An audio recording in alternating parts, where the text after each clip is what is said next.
ठीक है, चलिए स्टार्ट करते हैं। तो ये रहा हमारा जनरेटर, यहां से हमारा transmission first transformer step up transformer लगता है और लोड तक हम ट्रांसमिशन ले जाते हैं। तो इसका मतलब हम ये मान के चलें कि अगर दो बस बार के बीच में हमारा ट्रांसफर हो रहा है अगर पावर और थ्रू ट्रांसमिशन लाइन, तो ट्रांसमिशन लाइन किससे बनी होती? कंडक्टर से बनी होती, जिसका रेजिस्टेंस और रिएक्टेंस रहेगा, ठीक है। और ये कहलाता है, ये सेंडिंग एंड साइड। क्या कहलाता है? सेंडिंग एंड साइड, जिसमें वीएस मतलब सेंडिंग एंड वोल्टेज, ठीक है। एंगल डेल आपको पता है, लोड एंगल क्या होता है, आईएस सेंडिंग एंड करंट, और एंगल फाइएस क्या है? सेंडिंग एंड का पावर फैक्टर एंगल। तो ये नोटेशंस काफी इंपॉर्टेंट है, ध्यान रखना, ठीक है। दूसरा रिसीविंग साइड से, रिसीविंग साइड पे क्या होता है हमारा? रिसीविंग एंड साइड का जो वोल्टेज जिसको कैसे डिनोट करते हैं? वीआर से, और करंट कौन सा है? आईआर, एंगल फाइआर, है ना। और फाइआर क्या होता है? Receiving end side power factor. अब देखिए बहुत सारे स्टूडेंट क्या होते हैं, नेटवर्क जब पढ़ के आते हैं तो उनको लगता है सर एक ही तो करंट जाएगा। नहीं, क्योंकि ये जो दूरी है ये कुछ सेंटीमीटर या कुछ मिलीमीटर की नहीं है, ये दूरी किलोमीटर्स की है। नेटवर्क वगैरह में क्या होता है ना, सर्किट कितनी देर में, कितनी स्पेस में बनेगा, इतनी सी स्पेस में सर्किट बन जाएगा। और अगर हम लोग प्रैक्टिकली देखें तो बहुत ही मिलीमीटर साइज में या सेंटीमीटर साइज में हमारा नेटवर्क होता है। तो इसका मतलब वायर में बहुत ज्यादा क्या होता है, कंडक्टर में बहुत ज्यादा लॉस वगैरह कुछ भी नहीं होता है, ना शंट पैरामीटर होते, कुछ भी नहीं होते। तो डायरेक्टली हम ये करंट और ये करंट बराबर मान लेते हैं। बट ये जो लेंथ है ये बोर्ड पे अभी इतनी सी दिखाई दे रही है, बट ये किलोमीटर्स की रेंज है, किलोमीटर्स की रेंज है। इस वजह से आपका सेंडिंग एंड करंट और रिसीविंग एंड करंट बराबर नहीं हो सकता, ना ही पावर फैक्टर अलग अलग हो सकता है। तो लोड का पावर फैक्टर अलग होगा, रिसीविंग एंड साइड का पावर फैक्टर बोले या लोड का बोले, बात एक ही है, ठीक है। और अभी एक ही है ना, जब voltage control power factor improvement पढ़ाएंगे तब हम लोग लोड और रिसीविंग एंड साइड के पैरामीटर के ऊपर चर्चा करेंगे। बट यहां पे सेंडिंग एंड साइड और रिसीविंग एंड साइड, इस पर्टिकुलर टॉपिक में इन दो बातों का ध्यान रखना। दूसरा है सेंडिंग एंड साइड से पीएस और क्यूएस मतलब एक्टिव पावर रिएक्टिव पावर यहां से जाएंगे और यहां पे मिलेंगे, ठीक है। और इनकी पावर फ्लो इक्वेशंस जो है वो हम लोग नेक्स्ट टॉपिक में देखेंगे, इस परफॉर्मेंस ऑफ ट्रांसमिशन लाइन में नहीं देखेंगे। एक और जो सेगमेंट है हमारा ट्रांसमिशन लाइन का पावर फ्लो इक्वेशंस, उसमें इन चारों पावर का हम लोग क्या करेंगे, पीएस क्यूएस पीआर क्यूआर, इनकी इक्वेशन डिराइव करेंगे। मतलब यहां तो डिराइव नहीं करेंगे, डायरेक्टली लिख देंगे, बट हमने हमारे फुल कोर्स में इनके डेरिवेशंस करे हैं, ठीक है। एक चीज और बता दूं आपको कि यहां पर जो ट्रांसमिशन लाइन है इसका आर प्लस जेएक्स का एक इंपीडेंस ट्रायंगल बना देते हो। थीटा क्या रिप्रेजेंट करेगा? इंपीडेंस एंगल रिप्रेजेंट करेगा, ठीक है। कई बार नेटवर्क पढ़ते पढ़ते बहुत सारे स्टूडेंट फाई और थीटा में कंफ्यूज हो जाते हैं। तो फाई क्या है? पावर फैक्टर एंगल है, वो भी यहाँ पे पावर सिस्टम में अलग अलग है, रिसीविंग एंड साइड का और सेंडिंग एंड साइड का। और थीटा क्या है? हमारा ट्रांसमिशन लाइन का इंपीडेंस एंगल है, ठीक है। नोटेशंस क्लियर सारे के सारे? बिल्कुल क्लियर होंगे। चलो आगे बढ़ते हैं।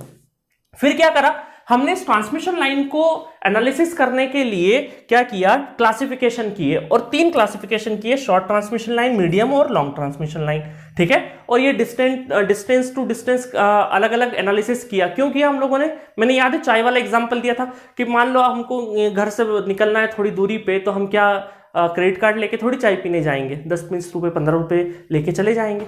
कॉलेज जाएंगे तो अलग लेवल का, मुंबई जाएंगे या किसी और शहर जाएंगे तो अलग लेवल की तैयारी के हिसाब से जाएंगे। तो डिस्टेंस के हिसाब से जो हमारी तैयारी है वो डिफरेंट होती है। तो हमने ट्रांसमिशन लाइन को भी डिस्टेंस के अकॉर्डिंग प्लस फ्रीक्वेंसी के अकॉर्डिंग हम लोगों ने क्लासिफिकेशन किए हैं, शॉर्ट, मीडियम एंड लॉन्ग, ठीक है। और बहुत सारा डिबेट होता है कि सर यहाँ 240 आना चाहिए, 300 आना चाहिए, बट ये स्टैंडर्ड है, IEEE के नोटेशन है, ठीक है। तो लेंथ लेस देन 80 किलोमीटर, 80 से 200 और ग्रेटर देन 200 किलोमीटर, तो लेंथ वाइज बात हो गई। और साथ में ये भी होना चाहिए लेंथ और फ्रीक्वेंसी का मल्टीप्लीकेशन लेस देन 4000, 4000 से 10,000, 10,000 से ज्यादा, ठीक है। जैसे एक एग्जांपल दूं अगर मैं, कि अगर 10 किलोमीटर की लाइन है और इसकी फ्रीक्वेंसी मेगाहर्ट्ज है, तो वो काय में शॉर्ट में कंसिडर होगी क्या? नहीं, काय में कंसिडर होगी? लॉन्ग में, क्योंकि लेंथ और फ्रीक्वेंसी का मल्टीप्लीकेशन करेंगे तो 10,000 के ऊपर होगा, मेगा 10⁶, याद है। और ये जो लेंथ है ना, लेंथ यहां पे किलोमीटर में रखना है ना, ये लेंथ जो है ऑलरेडी किलोमीटर में रखना। 300 किलोमीटर का अगर 100 किलोमीटर है तो आप 100 इंटू 10⁻³ नहीं करेंगे, ऑलरेडी लेंथ काय में है? किलोमीटर में, ठीक है। और फ्रीक्वेंसी मेगाहर्ट्ज, तो 10⁻हर्ट्ज में फ्रीक्वेंसी रखाएगी यहाँ पे। तो मेगाहर्ट्ज से तो 10 किलोमीटर की ट्रांसमिशन लाइन वो शॉर्ट में नहीं रखेंगे, लॉन्ग में रखेंगे, क्योंकि फ्रीक्वेंसी ज्यादा है। तो इसका मतलब है कि लेंथ से सिर्फ डिसाइड नहीं होगा कौन से ट्रांसमिशन लाइन है, उसके साथ साथ हमें एल और एफ का मल्टीप्लीकेशन भी देखना पड़ेगा। बट पूरे अगर हम बात करें हमारे पावर सिस्टम के ट्रांसमिशन लाइन में, तो हमारी फ्रीक्वेंसी होती है 50 हर्ट्ज, है ना, पावर सिस्टम के। ईएमएफटी में बहुत सारे स्टूडेंट, ईएमएफटी में भी ट्रांसमिशन लाइन होता है, वहां पे मेगाहर्ट्ज में होता है, ठीक है, तो ध्यान रखना। पावर सिस्टम में जनरली फ्रीक्वेंसी कितनी होती है, 50 हर्ट्ज। तो उस हिसाब से अगर हमारा जो लेंथ है उसी से हम लोग डिसाइड कर सकते हैं, अगर फ्रीक्वेंसी को फिक्स कर दे तो, ठीक है। और फ्रीक्वेंसी वेरी होगा तो फिर लेंथ के ऊपर रखा जाएगा फ्रीक्वेंसी को, ठीक है। चलिए, तो in short L into F का रेशो दिया, मल्टीप्लीकेशन वाला ध्यान रखिए, ठीक है।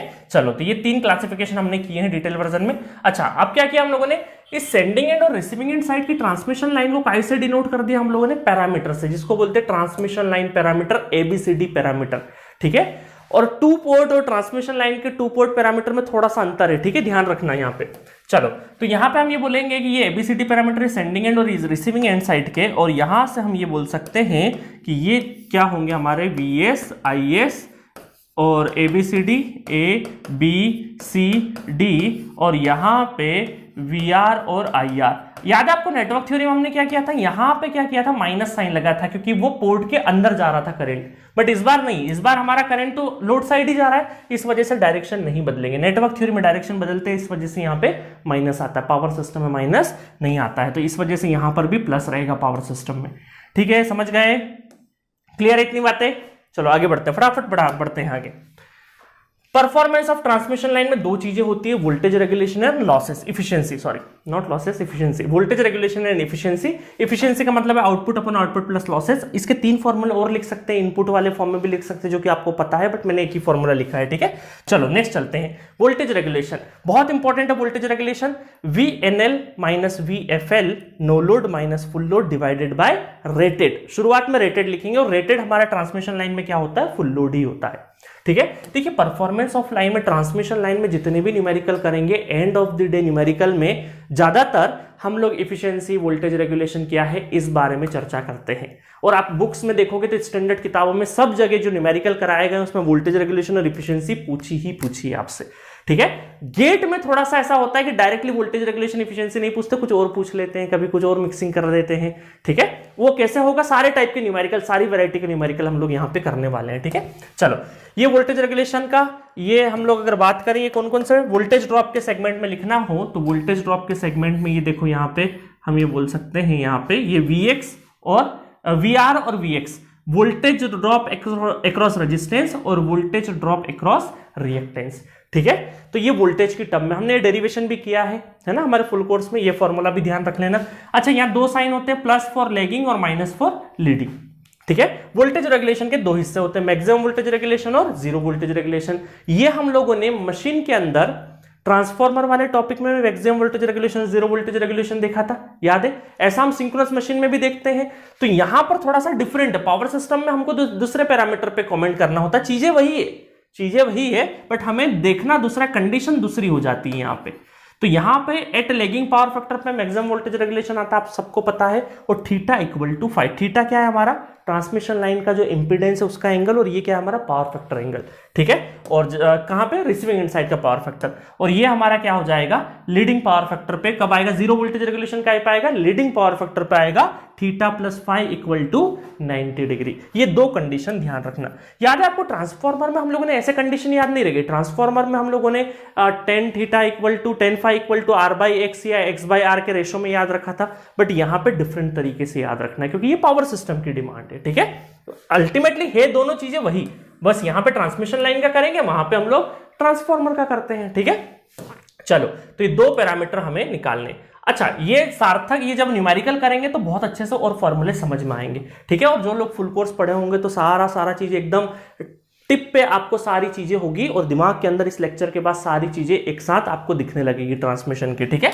नेक्स्ट चलते हैं, शॉर्ट ट्रांसमिशन लाइन। अब फटाफट हम लोग क्या करते हैं, क्लासिफिकेशन करते हैं। शॉर्ट ट्रांसमिशन लाइन में हम लोग क्या करते हैं, जो शंट पैरामीटर है इनको नेग्लेक्ट कर देते हैं, ठीक है। सिर्फ और सिर्फ सीरीज रेजिस्टेंस और रिएक्टेंस रहता है, जिसको मिला के हम क्या बोल सकते हैं, इंपीडेंस बोलते हैं। क्या बोलते हैं, इंपीडेंस बोलते हैं। और इस तरीके से ये 1Z01 ABCD पैरामीटर ये कुछ इस तरीके से लिखे हैं। यहाँ पे देखो ABCD मैंने लिख दी है वापस इक्वेशन बना पे। AD minus BC equal to 1 reciprocity condition ये होती है, इसको ध्यान में रखना है आपको, कई बार न्यूमेरिकल में यूज हो जाती है, ठीक है। शॉर्ट ट्रांसमिशन लाइन हो गया। बात करते हैं वोल्टेज रेगुलेशन। अगर शॉर्ट ट्रांसमिशन लाइन का निकालेंगे तो क्या है formula, VNL minus VFL divided by V rated. अब देखिए ध्यान से देखना, VNL क्या है असल में, नो लोड। वो टर्मिनल वोल्टेज VNL को क्या बोलते हैं?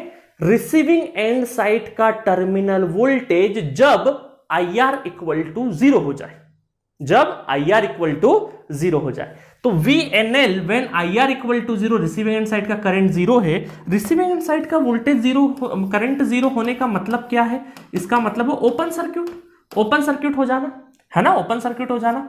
तो ये टर्मिनल वोल्टेज है, ओपन सर्किट टर्मिनल वोल्टेज भी बोल सकते हैं इसको हम लोग, VOC वोल्टेज भी बोल सकते हैं, बिल्कुल बोल सकते हैं, ठीक है।